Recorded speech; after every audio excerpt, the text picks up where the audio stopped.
Hi, good morning, and welcome to my weekly live stream. I'm trying to do these on Fridays at noon, although I've been thinking about maybe moving it to Thursday because Friday I always seem to be going somewhere. So, yeah, and which is the case today as well. Um, so, at any rate, I'll let you know. I'll keep you posted on when I'm going to shift over to a different day. And if you have some suggestions, that would be great if you have suggestions for days and times that work well for you. I know some of you are in Australia and Europe, and other times might work better for you. So let me know. I'm trying to find something that's kind of neutral and works well for the people who like to be here live. So today's topic is this idea of yoga philosophy and New Year's intentions. You notice that I did not call it New Year's resolutions intentionally.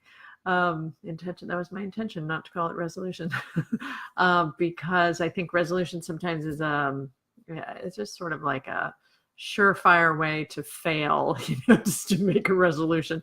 So I think resolutions are maybe out. Maybe resolutions are like 20th century, and we could start bringing in some of this idea, this yogic concept of intention, which sometimes gets translated as samkalpa.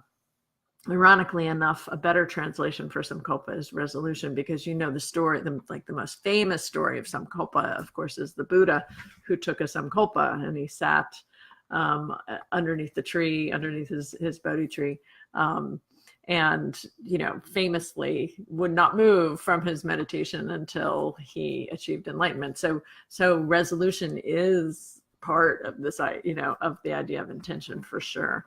But I do think it's useful to evaluate, or to look at this whole idea of samkalpa, of resolution, from a yogic perspective, and what does the tradition tell us, and how can the tradition support these changes? So, the first question is, why do we have to make changes? Well, I would suggest that there are continuums of behavior, and that of consciousness related to behavior.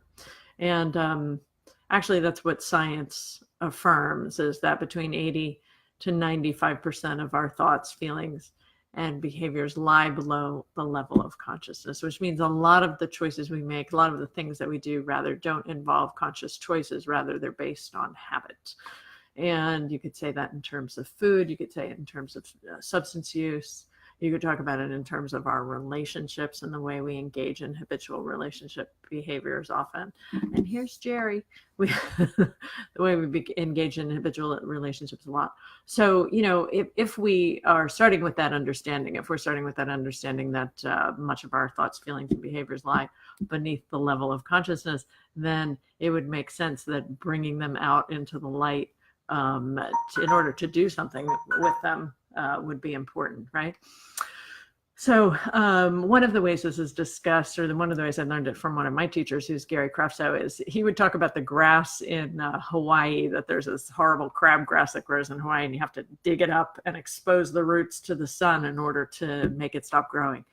And I think that's an apt metaphor for a lot of our behaviors. We have to actually bring them into the light of consciousness. This is what Carl Jung said too, right? You don't become enlightened by imagining figures of light, but by bringing the unconscious into consciousness. So, I would suggest that that's one of the most valid or useful goals of yoga practice, is bringing the unconscious stuff into consciousness, so that we can make good choices around it, as opposed to continually acting from these habitual and parts of the brain that have to do with the limbic system and the reptilian cortex, and acting from those survival instincts, as opposed to acting from places that have more awareness and the light of consciousness. So, and whatever the demons are that you're dealing with personally, whatever approach that you, or I should say, whatever the demons you're dealing with personally, whatever approach you use, needs to be an approach that is somehow harnessing the power of your front brain and consciousness, right? So from the study I've done, from the teachings that I've gratefully been able to be privy to, my understanding is that we start to bring things into consciousness through applying the tools of yoga, and starting with the yamas and niyamas, not just with asana. Asana is great, but it's not just asana, but it's yamas and niyamas that can help us to actually tune into what our values are. Because when you know what your values are, then you start to have a greater sense of your identity. As you have a greater sense of your identity, you have a greater sense of meaning and purpose in your life. As you have a greater sense of meaning and purpose in your life, you can make conscious decisions based on your values. And all of us, every day, in this culture, in this, in this capitalistic culture, are forced to face these decisions that sometimes rub against our values, So we're forced to make decisions, whether it's just like, oh, I have this, piece of plastic. Do I throw it in the garbage, or do I wait till I get home so I can recycle it? Like those kind of little decisions to much bigger decisions that we have to make in terms of, for those of us who have businesses, we have to make decisions on how we market. We have to make decisions on how we do business. And that it is through that grindstone action of having to evaluate our decisions that actually we start to become better human beings. It's through that ethical engagement that we become better human beings. So I think the yamas and niyamas give us a really nice framework, depending on how they're interpreted, of course, but they give us a really nice framework for having, I'm sorry, my cat's biting me right now. They give us a really nice framework for a litmus test to go back. Are these good decisions? Am I making good decisions? So we start with those practices because you use mindfulness there. We start to use mindfulness there as a way to litmus test our decision-making process, right? So mindfulness in service of values. It makes a lot of sense. Okay, so going back to this idea of making our resolutions, what does the yoga tradition say? I would say that we start with this idea of what are our values, and if we can understand our values, then we can take action based on those values. And sometimes the action has to be accompanied by some prana shakti, some internal fire that gives us the capacity to resist, whatever it is, the chocolate covered almonds in the bin at Whole Foods, or, like that's just a kind of a joke, but, or, maybe making decisions that we have a greater sense that are based on our values, right? So we start with the yamas and niyamas as from the yoga philosophy as a helpful framework. And then, we can use asanas and meditation to help build that mindfulness and build that prana shakti to be able to deal with the challenges as they come up. And so we don't keep relying on the same behaviors or decision making that we have fallen back on time and time again that lead us to, not great outcomes, whether that's overeating, whether it's,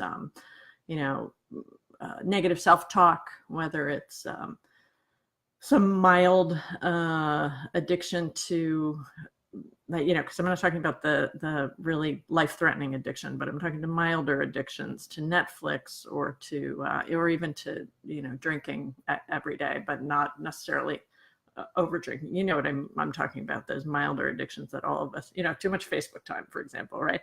So when we have those tools in place and we're building prana shakti, and prana shakti means that sort of internal strength, internal will and strength, and we're building prana shakti as we're continually using the yamas and niyamas as a litmus test, as we're building more mindful awareness through meditation.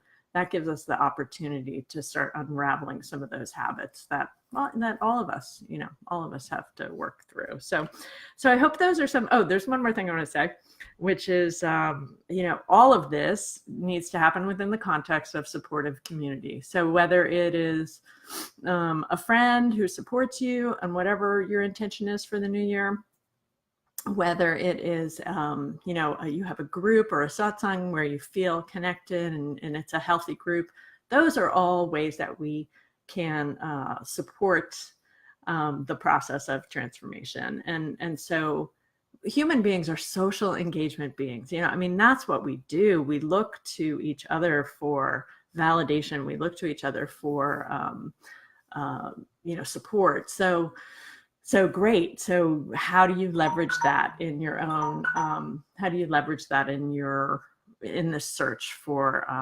improved intention or improved, habits and behaviors? So feel free to leave a comment here if you like about what your New Year's intention is, or maybe just have a word. My big one right now is self-care. It's just about like, how can I make sure that I have time for my practice is so rich and healing for me. It provides me so much inspiration and so much, physically, it just provides me with so much support and so much ojas, if you feel like, when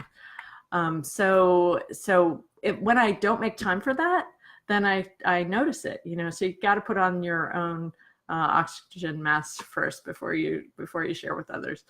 So that's my big one. If you have one that you would like to share that's really on your mind, that you feel like you can use some of these tools of yoga to support, then by all means, feel free to share it in the comments. I appreciate you being here. I'm going to cut it right now because I got to run out of town.